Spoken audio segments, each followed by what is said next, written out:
Your electric bill just went up. And no, it's not inflation. It's not your fridge. It's not that one neighbor who leaves their Christmas lights on in July. It's something almost nobody is talking about. Something that just cost American consumers an extra in a single year to cause artificial intelligence.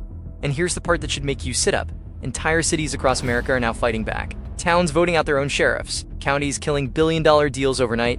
Regular people with regular jobs taking on the biggest companies on earth. So let's break down what's actually happening and why your wallet is right in the middle of it.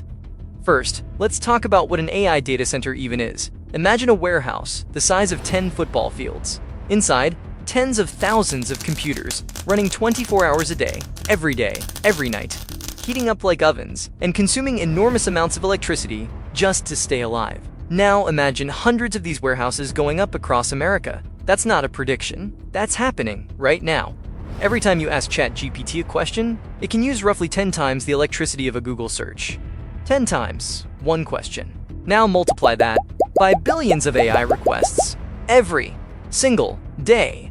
Suddenly, this scale starts to become clear. In 2024, data centers worldwide consumed about 415 terawatt hours of electricity. That's roughly the annual power consumption of Germany, an entire country. By 2030, experts expect that number to more than double, 945 terawatt hours. Think about that for a second, just like adding another country the size of Japan, directly onto the global power grid. And in the United States, data centers already consume around 4.4% of all electricity generated. Within 5 years, that number could approach 12%. 12% just to keep AI running. To put that into perspective, that's more electricity than some entire states consume today. And here's where things get interesting. The grid wasn't built for this, not even close. America's power grid was largely designed in the 1970s. It was built for houses, factories, shopping malls, not for gigawatt-scale AI superclusters appearing almost overnight. Building a new power plant, 5 to 10 years, sometimes longer. Building major transmission lines, even longer. And transformers, the equipment that actually delivers power to your neighborhood, already have waiting lists stretching 3 to 5 years. But a data center, big tech can build one in about 12 months. So what happens? When demand explodes faster than supply, prices go up, way up. In a recent PJM capacity auction, covering 30th states from Illinois to North Carolina, prices jumped almost tenfold, 10 times. The Independent Market Monitor estimated that data center demand accounted for roughly 63% of that increase, and the total cost passed to consumers $9.3 billion and 1 year.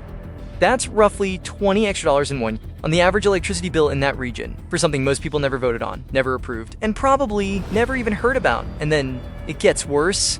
In Louisiana, regulators discovered that Meta agreed to pay only part of the cost of a massive new power plant being built primarily to support its operations. The remaining costs, potentially spread across regular customers. Think about that. A power plant, built largely for one company, but paid for by everyone else. Meanwhile, utilities aren't exactly losing sleep. Most regulated utilities earn returns on infrastructure investments. New transmission lines, new substations, new power plants. The more infrastructure they build, the more revenue they can potentially earn. It's almost like a tour truck driver, who also writes the parting tickets. No matter what happens, they win. And eventually, ordinary people started noticing. Now we give the part nobody saw coming, the backlash. In Prince William County, Virginia, often called the heart of Dedeson Rally, residents discovered that major data center developments had been approved with little public awareness. The community organized, people showed up. They pushed back hard, and suddenly, projects that once looked inevitable weren't so inevitable anymore. In nearby communities, candidates began running on a single issue: no more unchecked data center expansion. And in some places, they won. Then came Indiana. Google proposed a major development. Hundreds of acres, multiple buildings, millions in investment. The promised jobs sounded great, but residents focused on something else: water.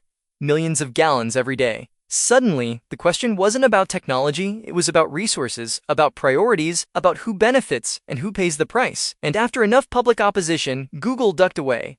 A trillion-dollar company, backing away from a small community. That's not something you see every day. Then came Idaho. Residents living near major data center developments began reporting concerns about water quality. People started asking questions. Local officials got involved. State agencies began monitoring whether those concerns were justified or not. The message was clear. Communities were paying attention. Across the country, the same pattern kept appearing. North Carolina, Maine, Virginia, Indiana. Local residents challenging billion-dollar projects and increasingly winning. By mid-2026, More than 75 major data center projects across the United States had reportedly been delayed, reduced, reconsidered, or canceled due to community opposition. Total value: more than $60 billion. $60 billion. And this story is only getting started. So where does this go from here? According to energy experts, there are three possible futures. Future number one, the optimistic scenario. AI keeps growing, but power generation grows too. Solar, wind, natural gas, nuclear. Enough new infrastructure gets built. Bills rise slightly, jobs are created, the lights stay on, everything works. Due to number two, the grid falls behind. Demand grows faster than supply. Electricity prices surge, blackouts become more common, utilities scramble to keep up, and countries are forced to rely more heavily on fossil fuels. Future number three, the public revolt continues. More towns say no, more states introduce restrictions, more projects are delayed, AI growth slows, electricity prices stabilize, but innovation and investment cool off. Three futures, three very different outcomes. But notice something. In every scenario, you are still part of the equation. You pay through higher bills, you pay through water usage, you pay through local political battles. Big tech says AI is the future. Maybe they're right. Maybe AI changes everything, but somebody has to power that future, and right now, that somebody is you. The bill is already in your mailbox. The only question left is, what are you going to do about it? If you've heard rumors about a new data center coming to your area, let us know in the comments. And if this story opened your eyes, subscribe, because next time, we're following the money even deeper, straight into the hands of the people quietly profiting from your power bill. And trust me, you don't want to miss that one. We'll see you in the next video.